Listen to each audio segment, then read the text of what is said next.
All right, happy Wednesday. Happy Wednesday, everybody. Thank you for joining our live stream. This is Cashflow Real Estate and Money.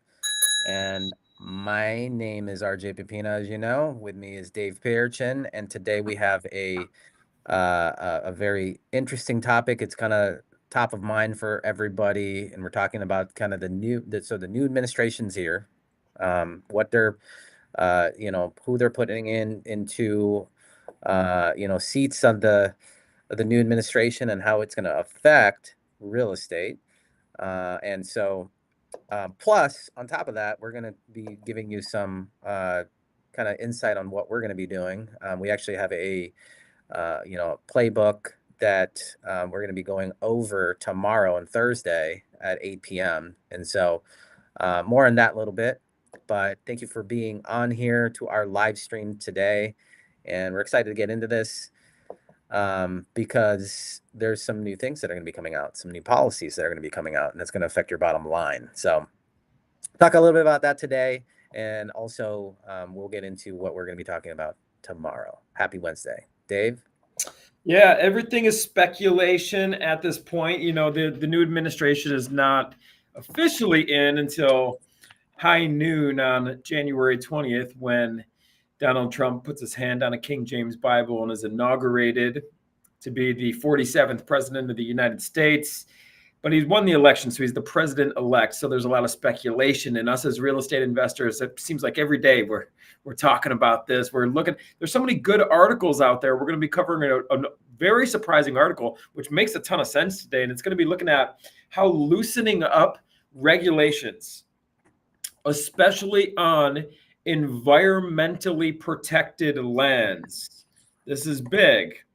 Could effectively create a housing boom. It could open up a ton of rich, beautiful American soil to be built on. A lot of this land, it's been protected, but a lot of these quote unquote endangered species, the article we're going to be getting into, it kind of questions. It's like, are these species even still endangered anymore? Like who's monitoring this? There's so much land out there, and a lot of landowners, it's actually unconstitutional because a lot of landowners, which I'm going to explain in this article, RJ, they're getting screwed. Let's pretend you own an amazing parcel of land, and you see this a lot all over the United States, but definitely in like California, right? I mean, they're like super environmentally conscious and whatnot. Let's pretend you owned a massive, beautiful parcel of land. It would be great. Well, you own the land, you still pay taxes on the land, but if there's an environmental, like an endangered or a threatened species watch on your land, you can't do anything. You can't build it. You can't monetize it, right? Maybe you wanted to sub off some parcels and build some homes and stuff like that. You're not allowed to do that. So you're the landowner, but your rights are limited because there's the potential for endangered species on your land. You're kind of getting screwed, right?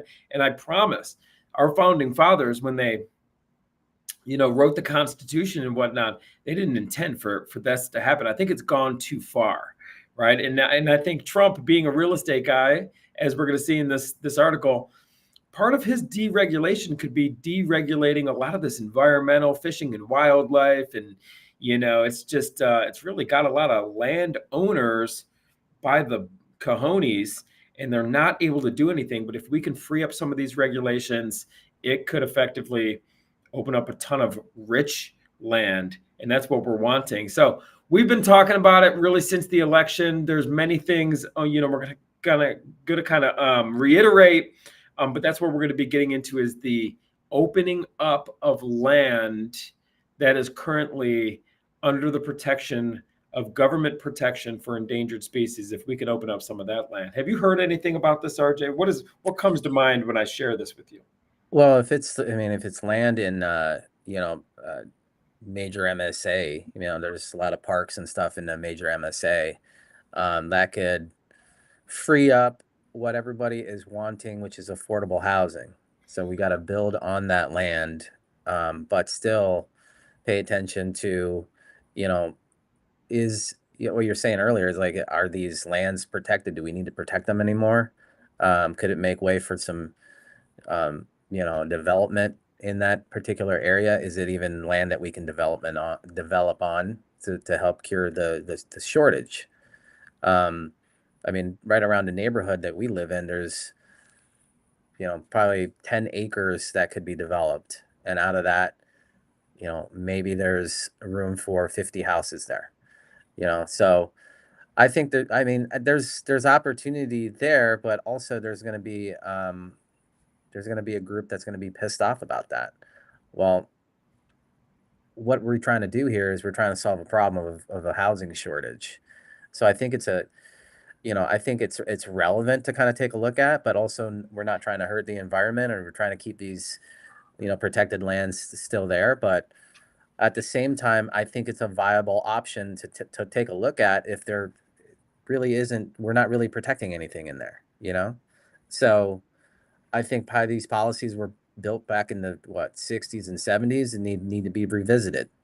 And if there's a play to help out the people that are looking for housing, then I think we got to look at that. That's kind of my take.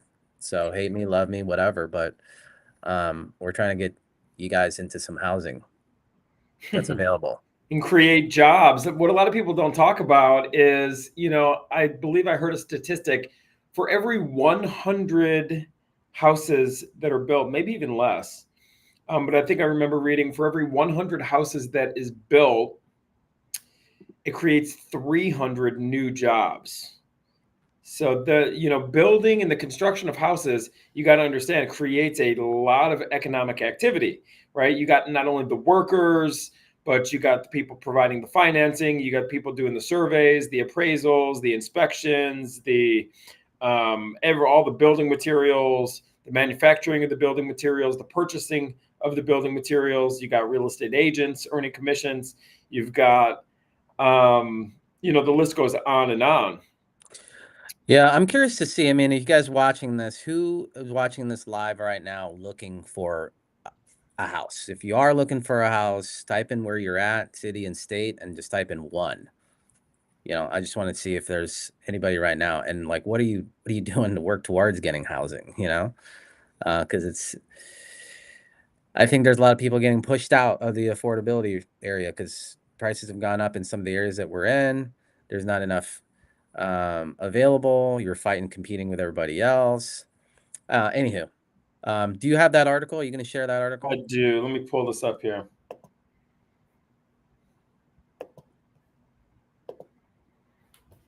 So here we go. Morning Glory. This is a Fox News article. Trump can unleash a housing boom by ending the endangered species scam. The country needs new houses and apartments, but federal bureaucrats hate them. RJ, look at this cute frog. We got to protect the frogs, brother.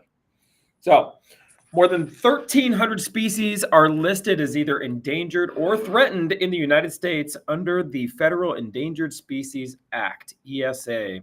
The 51-year-old statute, you were pretty right about that. I think you said that like the 70s. There you go. 51-year-old statute has been administered and abused by the United States Fish and Wildlife Services, an agency within the Department of the Interior, and the National Oceanic and Atmospheric Administration's National Marine Fisheries Service, which is the Department of Commerce.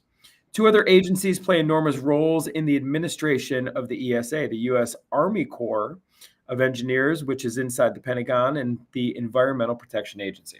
So set aside the complexities of dealing with the Fisheries Service and focus just on the ESA at work on land. The ESA prohibits the taking of endangered or threatened species, and Fish and Wildlife has its own law enforcement division that can and does arrest people for violating the ESA.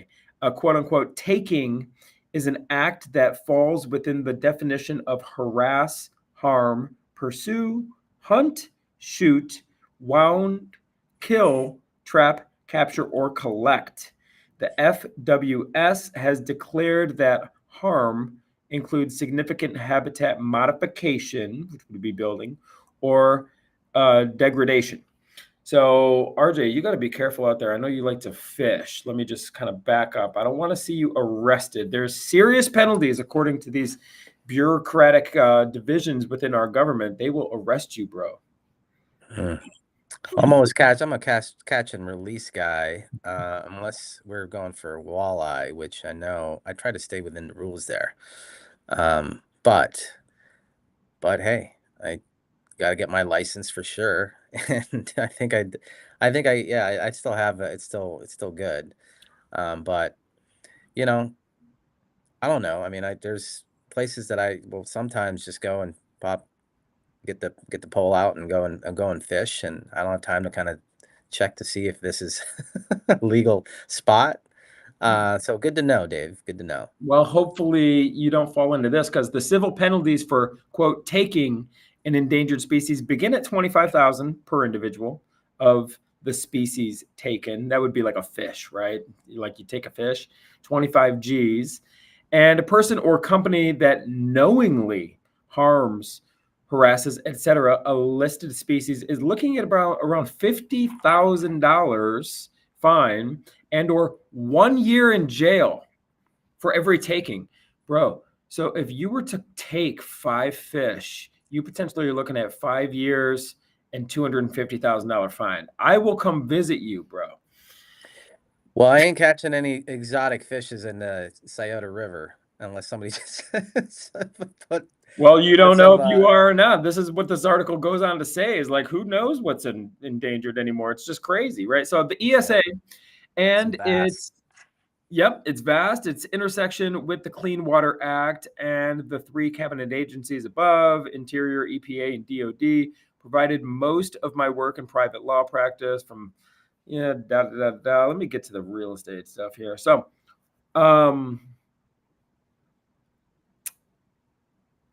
okay, so here you go. This is where it kind of gets into people's rights being infringed. So the combination of these statutes above also works with the greatest uncompensated, ongoing taking of private property in the country. But that sort of, quote, taking is ignored when the allegation of the other sort of taking, like with the species, is leveled at a landowner, even through the uncompensated taking of private property for a public use is specifically prohibited by the Fifth Amendment of the Constitution. Most normal people agree that if the government declares private property to be either occupied or by an endangered species or part of the species' critical habitat, so that the landowner cannot use the land without risk of criminal and or civil liability, that at least a temporary condemnation of that property had occurred, right? So you own this property, you can't even use the land. It's quote unquote a, occupied or a critical habitat. But you own the land, RJ. You're paying the rent on it. You're paying the taxes, I should say. So no court yet has ever ruled that way. However, but I have the hope, with the originalist majority now in place, talking about the new Trump administration, that the United States Supreme Court will eventually get there.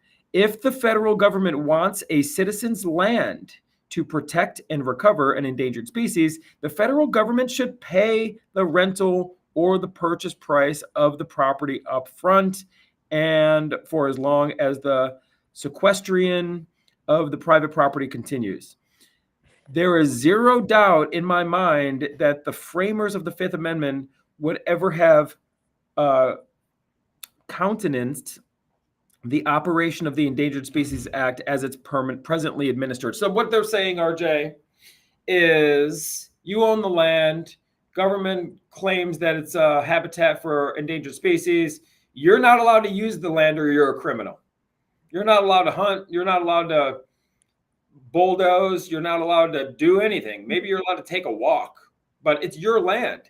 So the government, this is saying, at least they should pay, right? If you're going to condemn, quote unquote, condemn my land, why don't you pay me some money at least? I mean, don't you think that's fair? I think it's fair, Dave. It's your land.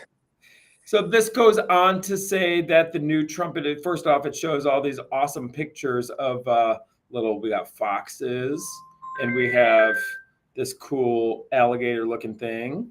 And there was one.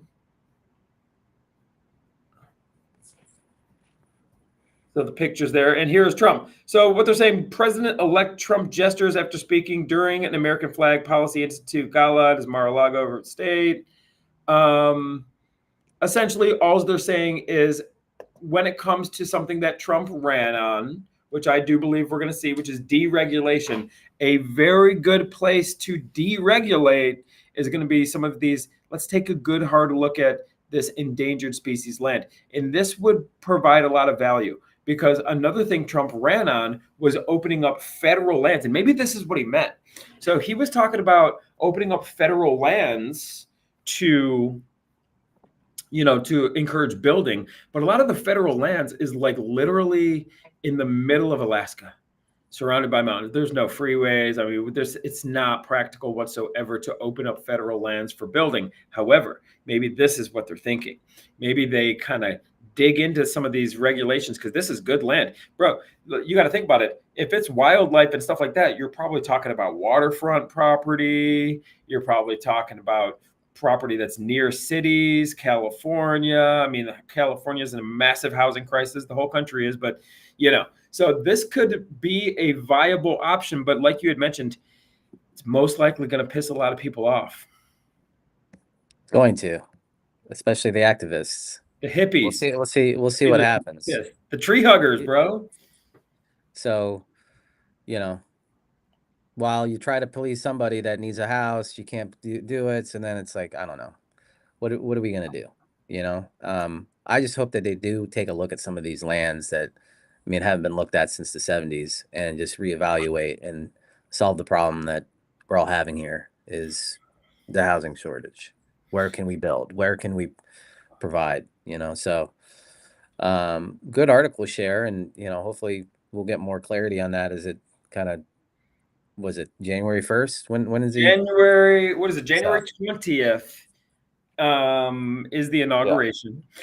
And right now, so let's kind of what we've been talking about. Let's just reiterate other things that can support a housing boom. The biggest one, honestly, is the deregulation thing, like we're talking about. This is the biggest probably benefit is the deregulation thing, making it easier. You've heard about people in California, they buy land. I was listening to that guy, Rob Deerdeck, right? He was talking about building his dream home in California. It took him years to get through the city council and the permits. And it's like an absolute nightmare to the red tape, and especially some of these blue-leaning states, Colorado, the entire Pacific Northwest. It's like impossible to build, right? Because of these regulations. Another thing, I think deregulation is the number one thing that would support a housing boom. What else Trump is talking about is, mass deportation, and that can actually hurt a housing boom.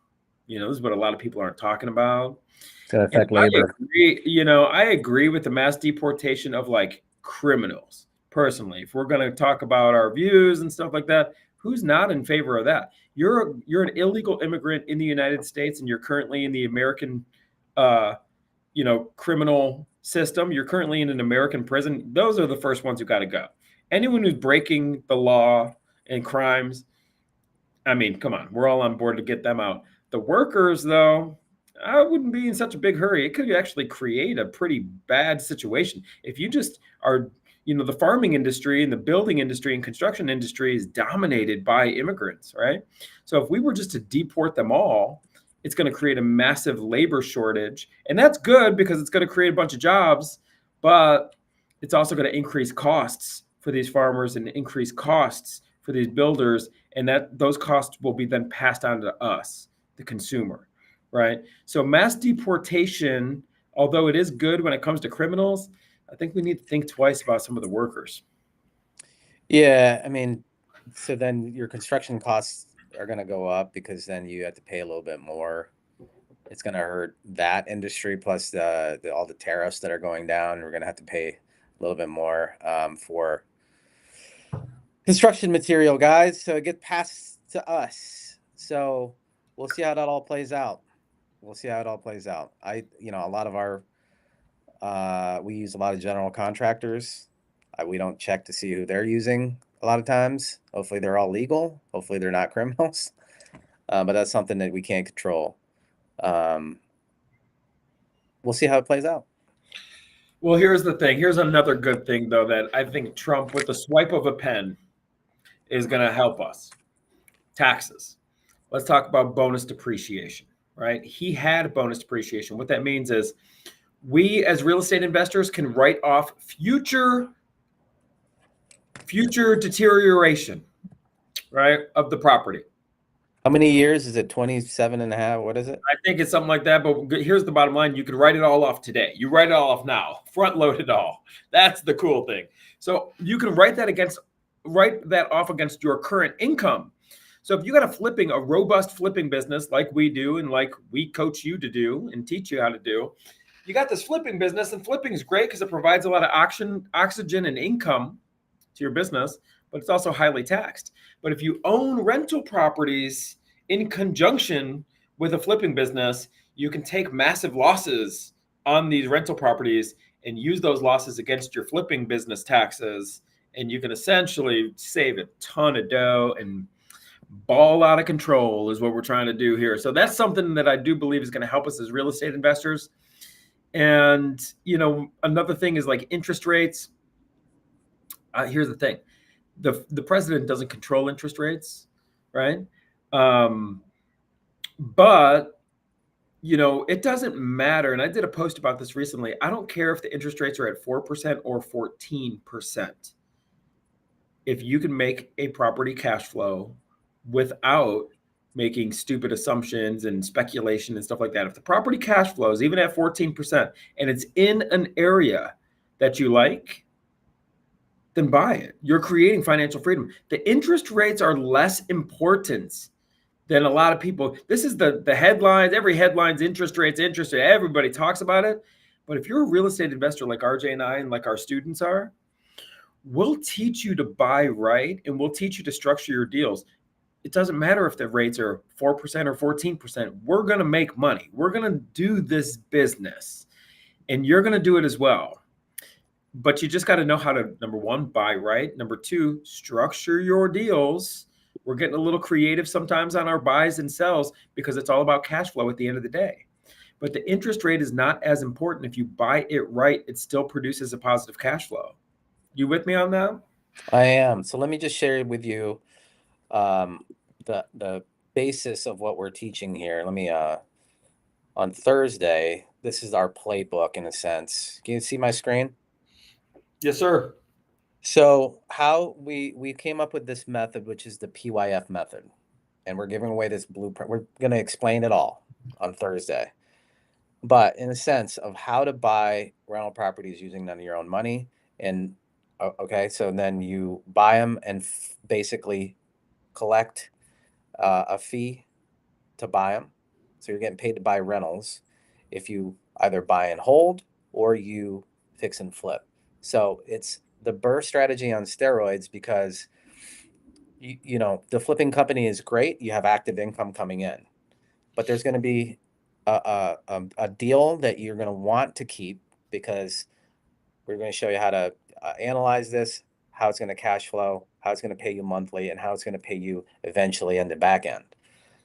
But this is our PYF blueprint or roadmap here, where the one entity is going, if you're going to fix and flip it, you can get paid to do that upfront and then also on the back end. If you're going to buy and hold, you're going to get to be able to pay yourself and your company an assignment fee, and then you're going to go and turn it into a rental. And then there's probably tax-free money. We're going to show you how to underwrite these deals. This is kind of a preview of what we're going to be going over on Thursday at 8 p.m. Okay, we're going to be breaking down the system in more detail. If you want to see that, comment PYF wherever you're seeing this, and I'll make sure that we have a spot for you there.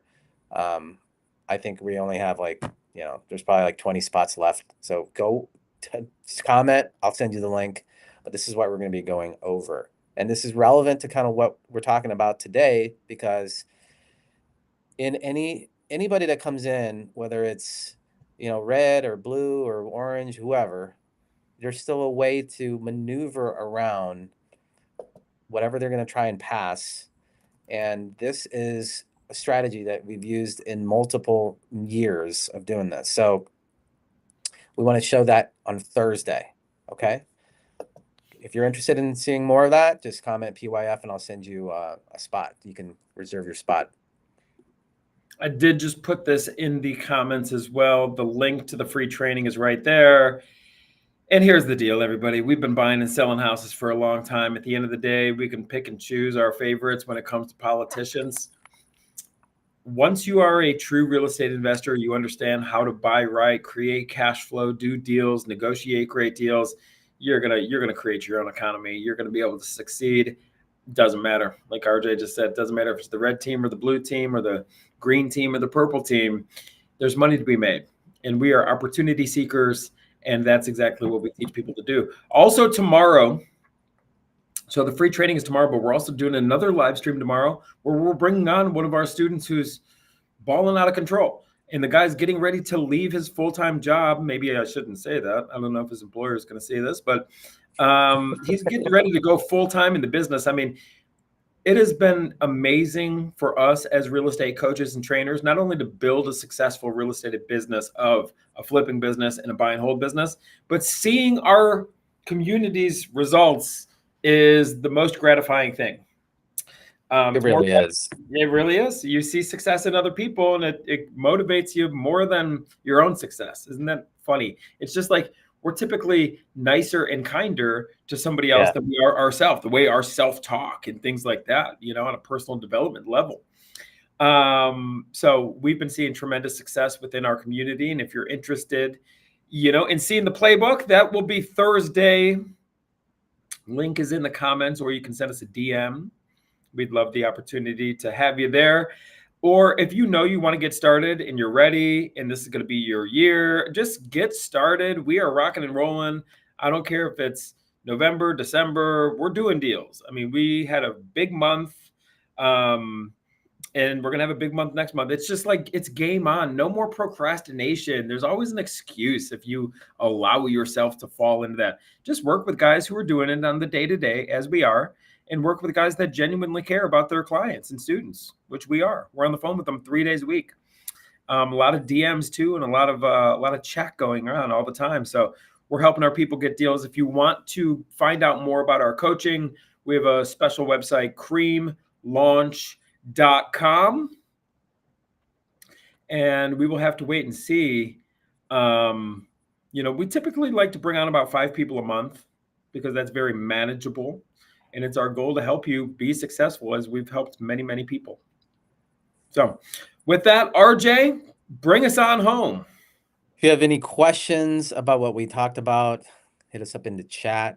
We'll have some Q&A here for a couple minutes. If not, then let's go about our beautiful Wednesday here. I don't see any. Do you see anything on your end? Nothing on my end. Got Jay. We'll get you Jay. I will get you. I'll get you the link if you're still on, and then PJ, I'll get you the link as well.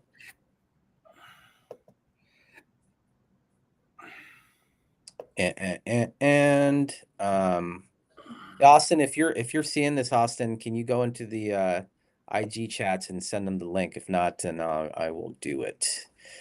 We're trying to figure out our mini chat. I'm happy to say that I'm back on Facebook, everybody. So friend me. I had to start over. My account got hacked. I don't sell crypto. I know it's on a run. I'm not into it. If you are, I'm happy for you. My account got hacked, and sometimes they start reaching out to my followers and people that I know and start selling crypto. So if you see that, that is not my account. But anyways, Drake will be there. Drake, I think you've been to a couple free trainings now. When are you going to join the community? Hopefully soon, man. You've been loyal and you've been following RJ and I for a while. But we will be we're rocking and rolling. I think it's 9:30 tomorrow morning. We will be doing a live stream with Tate Klein. He's a beast, and he's somebody that we started working with and helping blow up. So like we could help you. And then tomorrow at 8, is it 8 p.m. is our live training? 8 p.m. Be there with a pen and piece of paper in hand and take a lot of notes and ask a lot of questions. Because even from those trainings, people have taken action and have seen results. And we'll be there. Thank you Anybody all else? for tuning in. We will see you tomorrow. We will be back at it.